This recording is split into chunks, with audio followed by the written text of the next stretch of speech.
So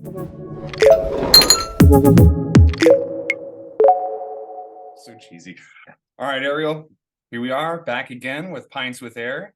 Today is February the 24th, and it's a Friday. It's a late in a Friday today for us, so it'll be a late upload, but got a very well-deserved amber pint today from a local favorite of mine, Ayre Brewing. I might have to take the reins and talk about this one if that's all right. Yeah, go for it. I really like Ayre a lot. These guys, they were the first Colorado, they're the first all organic brewery in Colorado. So they actually they were founded in 2009, but February 25th, so tomorrow, February 25th of 2010 was when they got their official certification for all of their beers being fully organic. So that was kind of a milestone for those guys. So February 25th, 2010, that's tomorrow is that anniversary. So I think that today is very fitting for pouring one from Ayre Brewing. And this is the Tree Hugger Organic Amber. Yep. Yeah, I stopped by there several times. I stopped by there on the way home from work sometimes, because when I at our old factory in Boulder, when I would ride my bike to and from work quite often, they were right off the path on my route home. So I would often, my bike would steer itself over there occasionally on my way home. We got a nice little a nice fun little space there. They're currently kind of in the shadow of the new Avery Brewing, even though Ayre's been there much longer. But Avery built their very large facility almost right next door to them several years ago. Yeah, but they're still there, still cooking. I like their tasting room a lot. They've got like this really cool back room. Yep, the games and back stuff. Yep.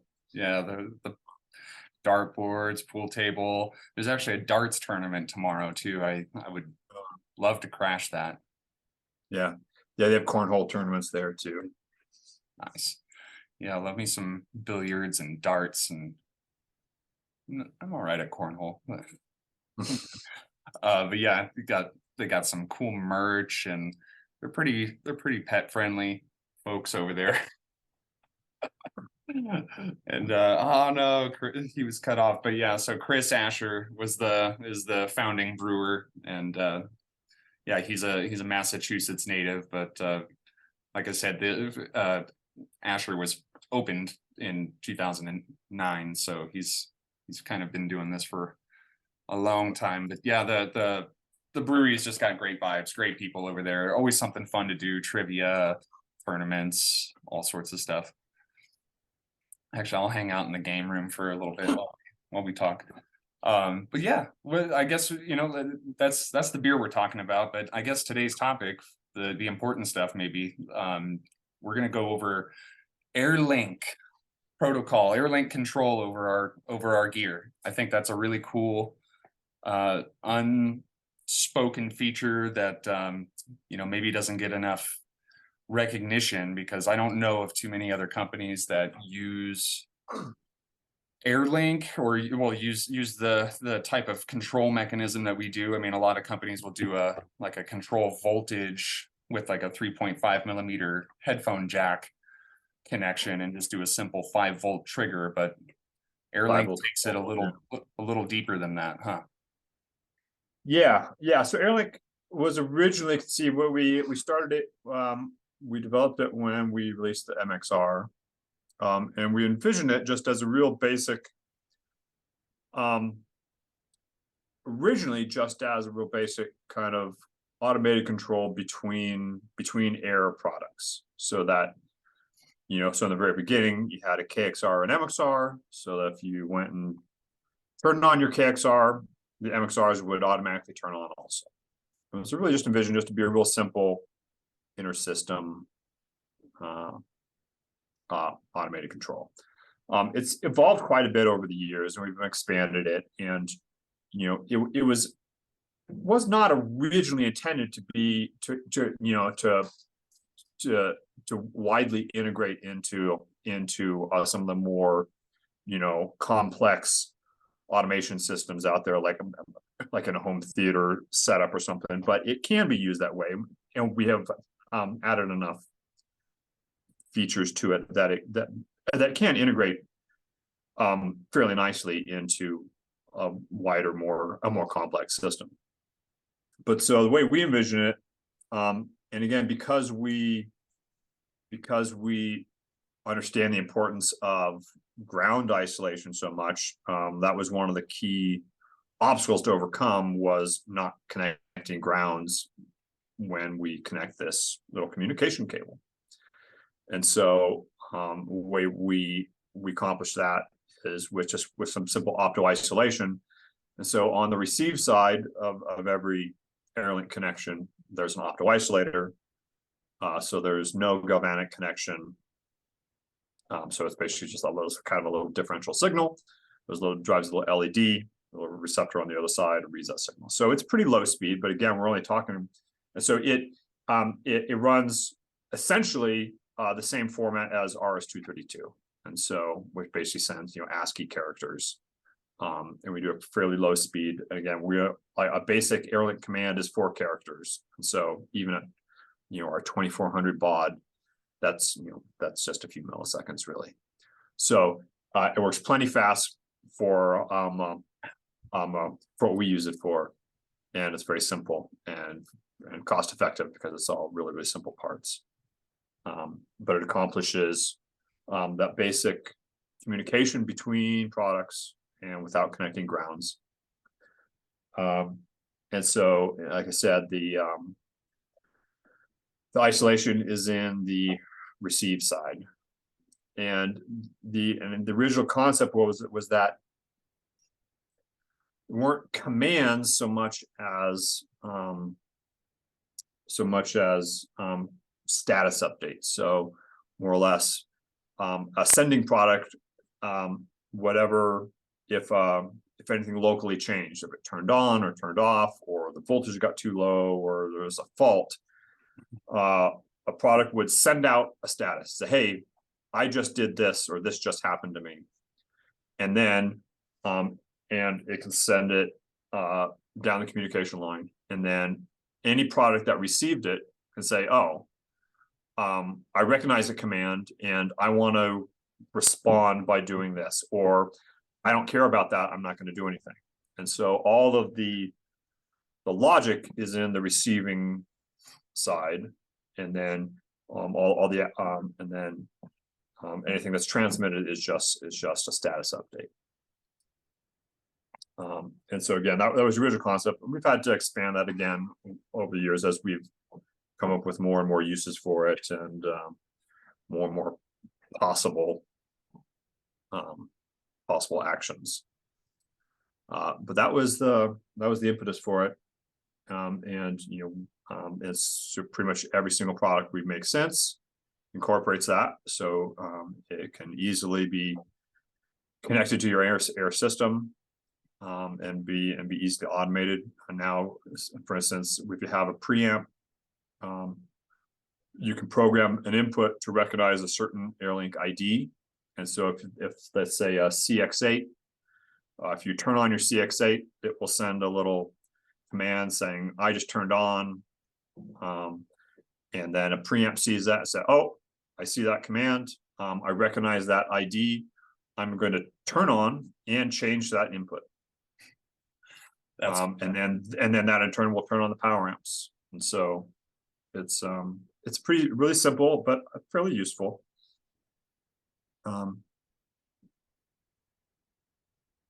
Yeah, but it sounds a bit smarter than that standard 3.5 millimeter control voltage. Another thing that I thought was really trick, as I started to get a little more familiar with it, is on a device like a power amp, for instance, that doesn't have a display on it, you know, there's occasions where there might be a fault that occurs, you know, whether it's too much DC or overheating or low voltage, you know, there's all sorts of statuses that a amplifier can be put into from various things, and yeah, with no display on the power amp, we can actually kick back that fault code or message to the next device upstream with the display, correct? Yep. Yeah, that's true. Yeah, the power amp has some usually has a colored LED that will display, but that can be, you know, hard to see or hard to distinguish colors sometimes. And so yes, so you have like a preamp connected to it. If the fuse blows in the power amp, the preamp can show that the power amp blew a fuse, or it overheated or had DC offset. Yeah, and so you go back to you know, to that to what many products use, that you know, many, especially power amps and some other products, they have a what is that? It is a trigger input, and so that's either 5 or 12 volts, either pulse or level trigger. And so we've also made the Airlink compatible with that, at least on the input side, so that you can send it any standard 5 to 12 volt pulse or level trigger signal, and it will recognize that, and it will take the appropriate action, as well as convert it to an Airlink command and send it downstream, so that the rest of the system can then be turned on by a trigger from some other source. Yeah, that's yeah, super cool. There's I know a whole other like segment of our customers almost that, you know, probably aren't even aware of this, but with that Airlink input, we don't just have the ability to interface with our own gear, but we can also communicate with other equipment too, right? Like Crestron, QSys, Control4, Savant, those kind of integrated systems can send data to Airlink, right? Yeah, exactly right. And so again, you know, the only caveat there is that, you know, we're trying to isolate grounds, and so when you do that, those systems don't have that, they don't have the isolation built in, but it is just standard RS-232 format. And so almost all the systems, they have RS-232 inputs, outputs. And so we make a little Airlink Isolator box that basically provides that ground isolation. So if you have a system, so if you have one of those automated systems you're trying to integrate into a bigger system, definitely recommend our little isolator box that provides that optical isolation, so that it doesn't muddy the ground and wreck the sound. Yeah, and so with the Airlink Isolator box here behind me, that can communicate with something like this. You know, this is the QSC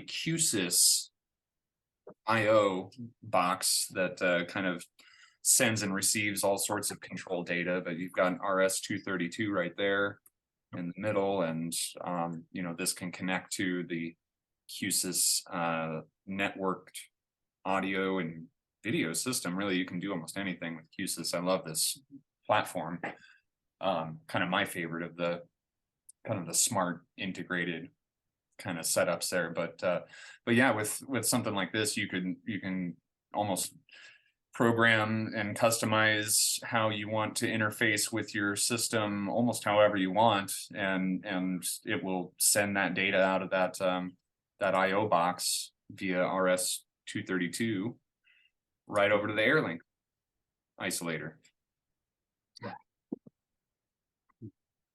Yeah, it is the ability to do that is really cool. It's very uncommon to see. Yeah, we even extended it pretty early on, even at least for the early products that used it. You can even update the product firmware via the Airlink port. And that works okay, for those early products, especially when the files weren't too big, because again, we're talking about a fairly slow serial communication. And so, some of the bigger products, it took several minutes to actually update the firmware on like a KXR or something. Any of our newer products, we actually have a USB download port, so that's much simpler and faster. And also serial ports, they used to be a standard on most PCs, and that's not a thing anymore. So it's quite a bit less convenient to be able to update firmware via RS-232 anymore. USB is far more convenient, and I'm glad that we've advanced at least in that regard with our technology to be able to do that on our newer products.